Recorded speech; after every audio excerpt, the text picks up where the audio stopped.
Hello friends, welcome to my channel. तो आज हम अपना नेक्स्ट टॉपिक स्टार्ट करेंगे, टाइप्स ऑफ मेमोरी।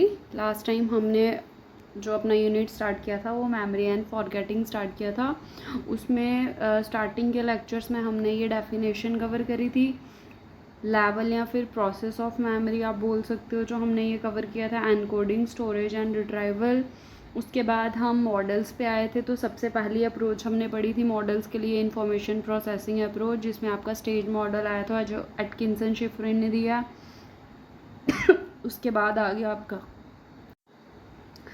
उसके बाद हमने ये एटकिंसन शिफ्रिन का मॉडल ही पढ़ा था, ये उसी की स्टेजेस चल रही हैं। फिर हमने लेवल ऑफ प्रोसेसिंग अप्रोच भी पढ़ा था, और उसके बाद पीडीपी मॉडल भी हमने कवर कर लिया है। और आज हमारा मेन टॉपिक है टाइप्स ऑफ मेमोरी।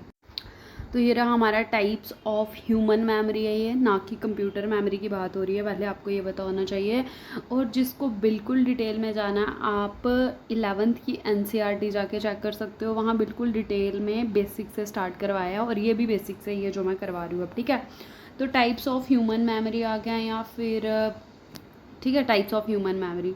तो कितने टाइप्स में डिवाइड करा हुआ है? सेंसरी मेमोरी होती है एक आपकी होती है शॉर्ट टर्म मेमोरी, और एक होती है आपकी क्या, लॉन्ग टर्म मेमोरी, ठीक है। अब आ गया जो आपकी सेंसरी मेमोरी है, कौन कौन सी सेंसरी मेमोरी आ जाएगी, शॉर्ट टर्म कौन सी आएगी, लॉन्ग टर्म कौन सी आएगी, इसी वीडियो में हमने डिटेल में कवर करना है। बट ये भी सिंपल, मैं आपको सिर्फ टाइप्स बता रही हूँ। तो sensory memory, short term memory, और आपका क्या आ गया, लॉन्ग टर्म मेमोरी। जो लॉन्ग टर्म है वो आगे 2 टाइप्स में डिवाइड है, जिसको आप डिक्लेरेटिव या फिर नॉन डिक्लेरेटिव भी बोलते हो। डिक्लेरेटिव आ गई आपकी एक्सप्लिसिट, और नॉन डिक्लेरेटिव आपकी आ गई इम्प्लिसिट, ठीक है। अब जो एक्सप्लिसिट मेमोरी है आपकी, उसको हम कॉन्शियस मेमोरी भी बोलते हैं, और इम्प्लिसिट को हम अनकॉन्शियस मेमोरी बोलते हैं।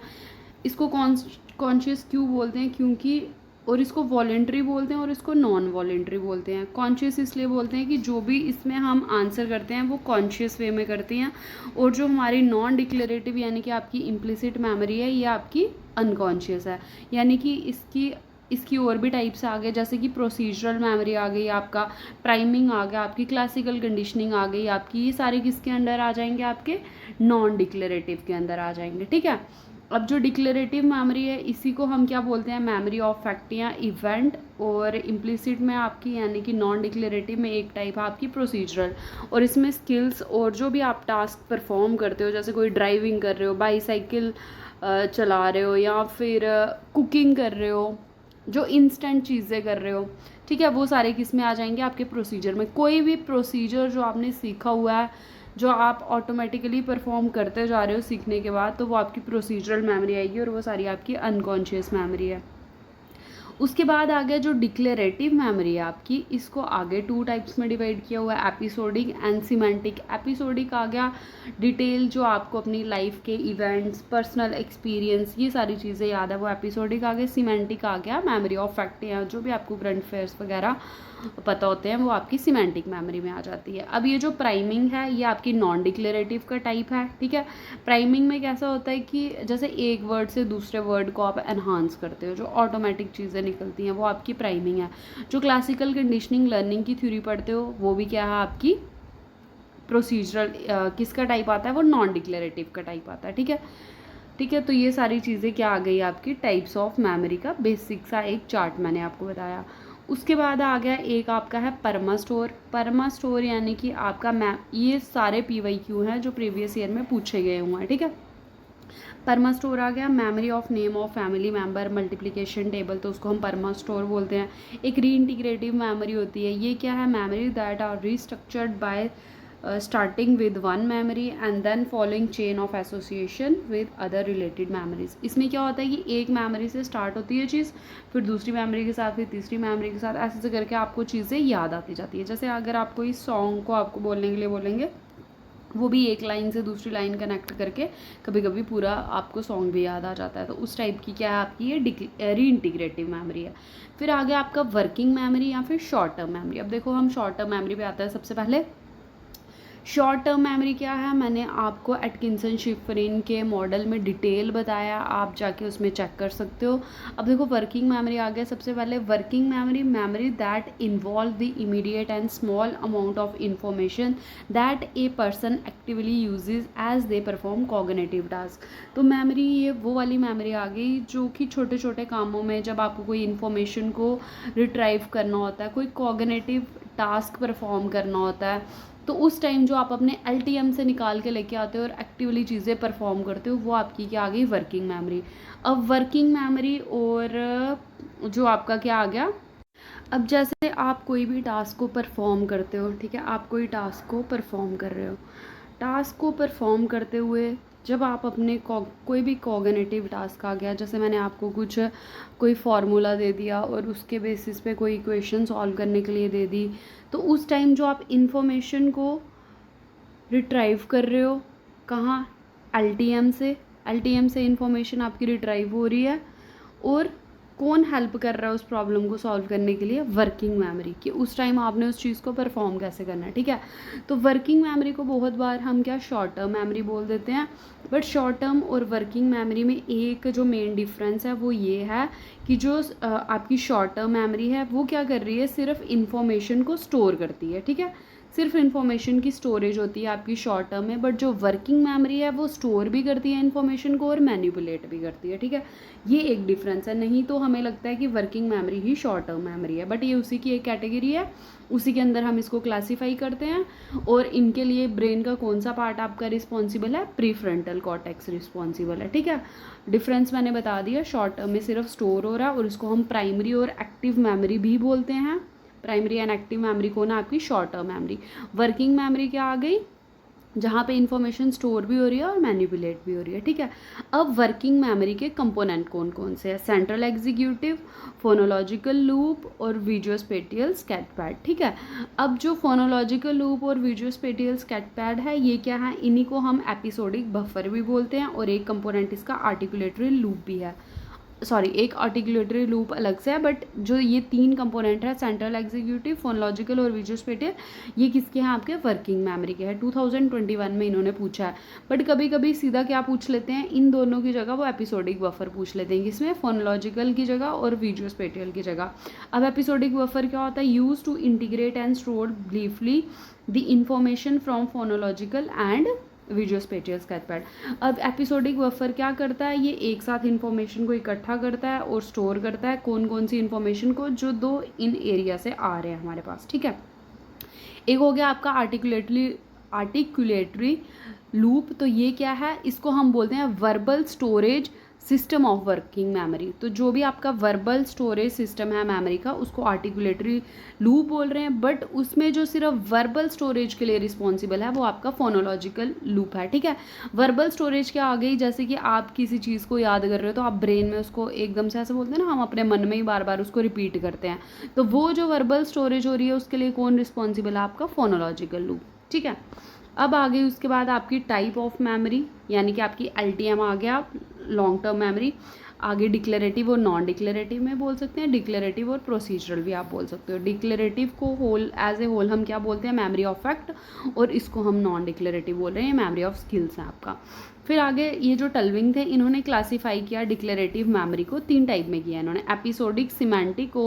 मुझे लग रहा है मैंने इधर थोड़ा कम लिखा हुआ है शायद, यहाँ पूरी इन्फॉर्मेशन नहीं है, आप कमेंट करके बताना कि इन्होंने डिक्लेरेटिव मेमोरी को इन्होंने 2 में किया हुआ है, एपिसोडिक और सिमेंटिक, बट ऐसे टल्विंग ने लॉन्ग टर्म मेमोरी को 3 में किया, एपिसोडिक, सिमेंटिक और आपकी प्रोसीजरल मेमोरी, ठीक है, इन्होंने किया ये। उसके बाद आ गया एपिसोडिक, क्या आ गई, एपिसोडिक मेमोरी आ गई आपकी जितने भी बायोग्राफिकल डिटेल्स आ गए लाइफ के, पर्सनल एक्सपीरियंस के। अब इधर कौन से पर्सनल एक्सपीरियंस की बात कर रही है, जो कि पेनफुल है, there are painful and unpleasant experience which are not remembered in as much detail as pleasant life experience, तो इसमें वो वाले भी आ जाएंगे। और इनके अकॉर्डिंग क्या है कि पेनफुल और अनप्लीजेंट एक्सपीरियंस होते हैं जिनको हम इतना रिमेंबर नहीं करके रखते हैं, पर हम ज़्यादा डिटेल में किसको रिमेंबर करके रखते हैं, जो हमारे हैप्पी मोमेंट्स होते हैं उनको, ठीक है। तो ये वो वाले पर्सनल एक्सपीरियंस आ गए। फिर आगे आपकी सिमेंटिक, यानी कि memory of general awareness, knowledge, जो भी आपके कंसेप्ट, आइडिया, रूल्स, लॉजिक, जो भी आप याद रखते हो वो सिमेंटिक मेमोरी है। अब एक आती है आपकी फ्लैशबल्ब मेमोरी, ये भी आपकी लॉन्ग टर्म मेमोरी में आ रही है। ये वो वाली मेमोरी आ गई, उन इवेंट्स की मेमोरी आती है जो बड़े सरप्राइजिंग होते हैं, और ये जो मेमोरी है आपको बिल्कुल डिटेल में होगी, लाइक कि image frozen in memory tie to particular, जैसे कोई पर्टिकुलर प्लेस की होगी, पर्टिकुलर डेट की, पर्टिकुलर टाइम की मेमोरी होगी, तो वो आपने बिल्कुल डिटेल में याद रखी होगी, तो वो आपकी फ्लैशबल्ब मेमोरी है। एक आ गई आपकी ऑटोबायोग्राफिकल मेमोरी, तो ये आपकी पर्सनल मेमोरी आ जाती है, ठीक है, जो भी अपनी लाइफ के बारे में, वो आपकी ऑटोबायोग्राफिकल है। अब आ गई आई विटनेस मेमोरी। ये ज़्यादातर क्रिमिनल ट्रायल्स में यूज़ होता है। जब हम क्या बोलते हैं, गवाही देते हैं ना कि ये चीज़ इसने देखी है, तो उधर आई विटनेस मेमोरी यूज़ होती है। बोलते हैं ना विटनेस को, जो हम क्या करते हैं, जब विटनेस को लेके आना होता है कोर्ट में, उस टाइप के जब क्रिमिनल केसेस होते हैं उस टाइम में ज़्यादा ये यूज़ होती है। It is consider to be the most reliable evidence for against, ठीक है। और आई विटनेस सबसे ज़्यादा रिलाइएबल माना जाता है, कोई भी अगर वैसा क्रिमिनल वाला केस हो तो। नेचर ऑफ लीडिंग क्वेश्चन, अगर कोई आप लीडिंग क्वेश्चन पूछ रहे हो, लीडिंग क्वेश्चन आगे की जो इंक्वायरी के टाइम पे पूछते हैं कि ऐसा हुआ था वैसा हुआ था, उससे क्या होता है कि ये मेमोरी चेंज भी हो सकती है। और आई विटनेस कभी कभी क्या करता है कि ज़्यादा मतलब उसको इमोशनली वैसा हो गया होता है, कोई भी इवेंट वैसा देख के, अगर कोई इवेंट है उसको देख के वो क्या हो गया, उसके इमोशंस बिल्कुल मतलब बाहर आ जाते हैं, इमोशंस चेंज हो जाते हैं, नेगेटिव इमोशन आ जाते हैं, कुछ भी बोल सकते हो। तो जिससे क्या होता है कि हो सकता है कि उसने जो इवेंट वहाँ पे चल रहा हो उस पर पूरी अपना क्या पूरी अटेंशन दी ना हो, तो हो सकता है कि वो मेमोरी थोड़ी कभी कभी फॉल्स भी हो सकती है। किसके अकॉर्डिंग, एक ये जो लोफ्टस है इन्होंने एक एक्सपेरिमेंट किया था, आप इस एक्सपेरिमेंट को पढ़ लेना, ठीक है। अब ये देखो, ये फॉल्स मेमोरी भी इन्होंने ही दिया। गैरी मैनिंग एंड लॉफ्टस ने 1996 में एक एक्सपेरिमेंट किया है। इसमें इन्होंने क्या बोला है, फॉल्स जो मेमोरी है ये क्या होती है, powerful imagination of event that do not take place. हम इतना ही पावरफुल वे में इमेजेस को या किसी इवेंट को इमेजिन करते हैं कि वो हुआ भी नहीं होता, बट हमें लगता है हुआ है। तो ये एक एक्सपेरिमेंट किया है उन्होंने 3 फेज़ पे, इसको रीड कर लेना आप।